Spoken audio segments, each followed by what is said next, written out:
You know that feeling, maybe a few months or even a year into retirement. The initial relief of no more alarms, no more commute, no more deadlines, it's wonderful. But then, sometimes something else creeps in. A quietness that feels a bit too quiet. A sense of, what now? That structure your job provided, the colleagues you saw daily, the clear sense of who you were based on what you did, it's shifted. And that space left behind? It can feel surprisingly big and a little unsettling. It's not about being bored necessarily, but maybe feeling untethered. Like the wind's been taken out of your sails because the destination you'd been sailing towards for decades, retirement, is finally here. That's completely normal, my friend. It's a huge life transition. And just like any significant change, it takes time to find your new footing. But here's the beautiful flip side. That open space isn't emptiness, it's potential. It's fertile ground waiting for new seeds to be planted. This chapter isn't about winding down. It's about discovering a different kind of energy, a purpose driven by you, not by a job description. So, how do we start filling that space meaningfully? Let's begin gently. First, let go of the pressure to find your one big grand purpose overnight. That expectation can be paralyzing.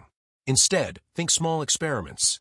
What's one tiny thing you've always thought about trying, but never had the time for? Maybe it's sketching landscapes, learning basic guitar chords, tinkering with woodworking, joining a local book club focused on a genre you love, or finally planting that herb garden. Don't commit to mastering it, just commit to trying it once or twice. Visit the community center, sign up for that single introductory class, borrow the tools from a neighbor. The goal isn't achievement, it's exploration. It's dipping your toes into different pools to see how the water feels. You might be surprised. That simple pottery class might spark a forgotten joy in creating with your hands, or the book club discussion might ignite a passion for local history you never knew you had. These small sparks are the seeds. Pay attention to what makes you lose track of time, what leaves you feeling energized afterward, even if it was challenging. That feeling is a clue. Second, reconnect with your core values, not the ones from your career persona, but the real you. What truly matters to you now? Is it connection with family? Contributing to your community? Learning new things? Expressing creativity? Living a healthier life? Deepening spiritual understanding? Grab a notebook and just jot down words or phrases that resonate. Think back to moments in your life, even decades ago, when you felt deeply fulfilled or alive. What were you doing? Who were you with? What values were being honored in those moments? Maybe it was mentoring a younger colleague, organizing a neighborhood event, fixing something broken, creating a beautiful meal, spending quiet time in nature. Those moments hold clues to what fuels your soul. Your purpose in this chapter is likely deeply intertwined with living in alignment with these rediscovered or reaffirmed values. It's less about doing something grand and more about being who you truly are in your actions. It might mean prioritizing weekly calls with distant grandchildren, volunteering at the animal shelter because compassion for animals is core to you, or dedicating time to learn about sustainable gardening because stewardship of the earth matters. When your actions reflect your values, purpose naturally emerges. Now, planting seeds and knowing your soil is essential, but purpose often blossoms most fully when shared. That's where we're headed next. We started with exploring your own interests and values, that inner compass. Now let's look outward. Because one of the most powerful sources of purpose, especially after leaving the daily social structure of work, comes from connection and contribution. Humans are wired for community. Sharing our time, skills, and presence with others not only combats isolation, but gives our days profound meaning.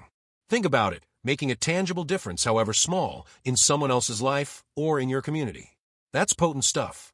It answers that fundamental question, do I still matter? Absolutely you do. And the avenues to express that are vast. Tip number 3 is about exploring the world of volunteering, but with a twist. Focus on fit, not just filling a slot. Don't just sign up for the first opportunity you see. Ask yourself, what skills do I genuinely enjoy using? What causes ignite a spark in me? Do I prefer working directly with people behind the scenes or independently? Love organizing? Local charities always need help with events or admin misteaching or sharing knowledge. Schools, libraries, or adult education centers often seek tutors or mentors. Passionate about animals? Shelters need walkers and caregivers. Care about the environment? Park cleanups or conservation groups welcome help. Enjoy working with your hands? Habitat for Humanity or tool libraries could be perfect. The key is to find something that doesn't feel like an obligation, but like a rewarding way to spend your time. Start small. maybe just a few hours a month. See how it feels. Does the environment suit you? Do you connect with the people? Does the work feel meaningful? Finding the right fit makes all the difference. It transforms volunteering into making a contribution I care about. Tip 4 expands on connection. Seek out your people. Purpose often flourishes in shared experiences and mutual support. Retirement can mean drifting away from work friends. Actively seek new communities based on shared interests or life stage. This could be joining a club dedicated to your hobby, photography, hiking, gardening, chess, finding a fitness group for seniors, water aerobics, walking clubs, yoga, participating in programs at your local senior center, or even joining online forums focused on your passions. Look for groups specifically for recent retirees. Sharing the journey with others navigating the same transition can be incredibly validating and inspiring. Don't underestimate the power of simply showing up consistently. Regular contact builds familiarity, then friendship. Sharing the ups and downs, the discoveries, the frustrations of this new chapter with people who get it creates a powerful sense of belonging. It reminds you you're not alone in figuring this out, and you have a tribe cheering you on. These connections become a wellspring of support and shared purpose, enriching your life in countless ways. You're building a new social ecosystem, one that nourishes this next phase. So you're planting seeds, tending your values garden, connecting and contributing, finding your tribe. But how do we ensure this sense of purpose deepens and sustains you for the long, vibrant haul? Let's wrap up with that. You've started exploring, connecting, and contributing. That's fantastic momentum. Now, let's talk about nurturing that sense of purpose so it becomes a deep-rooted part of your retirement life, offering lasting fulfillment and even opening doors to exciting new growth. Purpose isn't static. It's a living, breathing part of your journey that can evolve beautifully over time. Tip number 5 is about embracing mentorship and sharing your wisdom. You have decades of lived experience, triumphs, mistakes, hard-won knowledge, and unique skills. Sharing that isn't just giving back. It's profoundly purposeful. It affirms your value in a whole new way. Look for opportunities to guide others. This doesn't mean formal, high-pressure mentoring. It could be as simple as offering informal advice to a younger neighbor starting a small business, sharing career insights with a grandchild or the child of a friend, volunteering with organizations that match experienced professionals with students or startups like SCORE, leading a workshop at the community center on something, gardening, budgeting, woodworking, family history research. Simply being a good listener and offering perspective when someone younger is facing a challenge. Seeing someone benefit from your experience, watching them grow a little because of something you shared, that creates a deep sense of legacy now. It bridges generations and reminds you that your story continues to matter. Tip 6. Cultivate curiosity like it's your superpower. Purpose thrives on engagement and growth. Retirement is the perfect time to become a lifelong learner in the truest sense.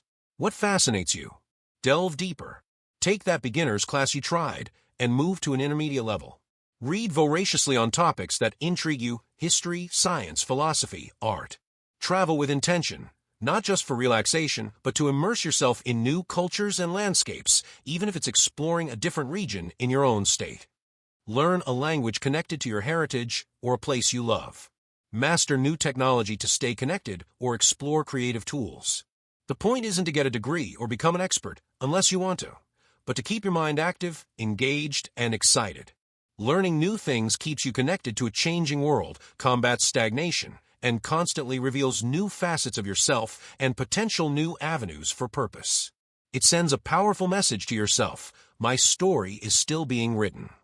Finally, tip 7, reframe legacy. Often, we think of legacy as something left behind after we're gone: money, property, a name. But the most powerful legacy is a living one. It's the impact you have right now through your relationships, your contributions, your presence, and the way you live your values every day. It's the love and support you give your family and friends. It's the difference you make in your community through volunteering or simple acts of kindness. It's the wisdom you share. It's the curiosity and joy you model. It's living authentically according to what matters most to you. When you focus on creating a meaningful life today, filled with connection, contribution, growth, and authenticity, you are actively building your most significant legacy. This perspective removes the pressure of "what will I leave behind?" and replaces it with the empowering question: how can I live fully and meaningfully today? So we've journeyed from that initial what now, feeling through planting seeds of interest, tending your core values, finding connection and community, sharing your wisdom, embracing lifelong learning, and understanding your living legacy. Finding purpose isn't about discovering one monumental thing. It's about weaving together threads of exploration, connection, contribution, and growth into a rich and uniquely meaningful tapestry for this incredible chapter. It's about realizing that retirement isn't an ending. It's a spacious, vibrant beginning.